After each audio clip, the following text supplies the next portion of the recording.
I want to grow old with this woman. I want to sit on our front porch and hold hands, and we've got white hair, and we're talking about how great our lives have been. But these days, oh my God, that's almost a pipe dream. Because you read these horrible articles that say that 50% of all marriages end in divorce. And this was the one that blew my mind. They said of that 50%, 75% of those people said the reason they got divorced was because the bedroom got stale. Well, that's not fair. I've been married 28 years. If you've been married a long time, you know what I'm talking about. The sex in the bedroom kind of becomes like driving the same road to work every day. You're going to get there. But you know where the curves are, you know where the potholes are, you know when the bridge is out. Listen, after 28 years of marriage, gang, I've done everything I'm going to get to do in the bedroom. She's not going to wake up tomorrow morning and go, let's try this, because she's thought it through. And so it can't help but get stale. And I started freaking out about this because I didn't want to become a statistic with this thing. So I was talking to a buddy of mine one time. He goes, dude, you want the greatest sex ever? And I go, yeah. And he goes, try tantric sex. And I go, what's that? And he goes, I'm not going to tell you. Just Google it and read about it. So I did, and I was, oh my God, it sounds awesome.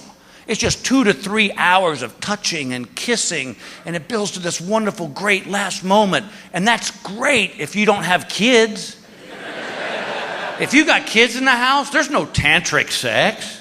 You have frantic sex. You've all been there. They're in the backyard. Take your clothes off now.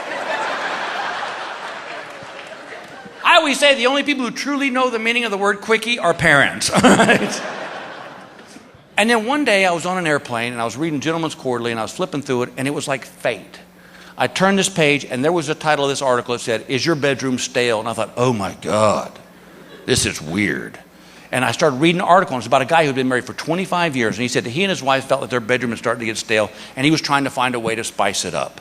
And he decided one day he was going to get home from work before she did. And he was going to meet her at the front door wearing nothing but a red bow around his neck. He said she opened the door, and there I was in all my God-given glory. And she said it was like we were 18 again. It's like we had turned a page in our sex life, and it hadn't been the same since. And I'm reading this going, oh, I could do that. Have you ever read a really good book, and then they made it into a movie, and it just sucked? Here's my movie. One weekend, Gail and I found ourselves at home alone. My son had gone off on a snowboarding trip for the weekend, and my daughter's got her own place now. And so she said, I'm going to go to the store. Do you want to go with me? I go, no, I think I'm just going to hang right here. And she goes, okay, I'll be back in like 15 minutes. I go, okay, sweet, love you. She backs out of the driveway. I run to the back bedroom. I strip down naked as a jaybird. I'm in the bathroom tying a red bow around my neck, thinking, who would not want to open this present? I walk into the living room. I sit on the couch, and I await the arrival of my princess. And as I'm sitting there, I think, if somebody looks through that front window, this is going to be hard to explain. Because it wasn't even Christmas. It was like, my only excuse would be, sorry, officer, it's Friday. Thank God nobody looked through the window. So I'm sitting there, and I see her car pull in the driveway, and I jump up and I strike a pose in front of that door. I hear the key in the lock. I adjust the bow, and then I hear other voices with her.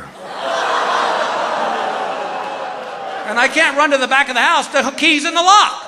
So I step into the hall closet and shut the door. Just as the front door opens, I hear my best friend go, yeah, we thought we'd just stop by for a martini, then we'll go get steaks. And my wife's like, oh, that'd be great. She goes, let me get Bill. Bill?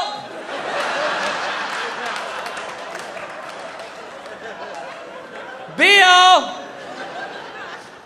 He's got a hearing problem. Bill? And I can't step out and go, what's going on? I was just hanging something up. So they're calling my cell phone. I can hear my phone ringing in my jeans in our bedroom. And she starts going, he never goes anywhere without his cell phone. I hope everything's okay. My friend's like, he's probably just went for a walk. 30 minutes they're looking for me in this house. And I'm in the closet with nothing but a vacuum cleaner and a Swiffer. And I'm standing there going, what is wrong with me? And I take a step back and I hit a coat and I go, oh my God, a coat, thank God.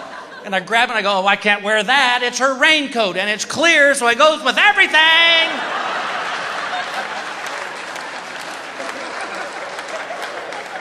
Finally, at 45 minutes, they leave. And my friend goes, we'll come back in about 20 minutes, see if he's back home. My wife's like, I hope he's all right. And she shuts the door, and I step out of the closet. I go, baby, I am sorry. And she goes, what the hell is that? What is wrong with you? I go, I'm trying to be sexy. She goes, it's not sexy, it's creepy. She goes, where did you think of this? And I go, I read it in a magazine. She goes, what did I tell you about those magazines? She goes, what's with the bow? And I go, I'm supposed to be a present. She goes, well, you need more rapping now. Go get dressed.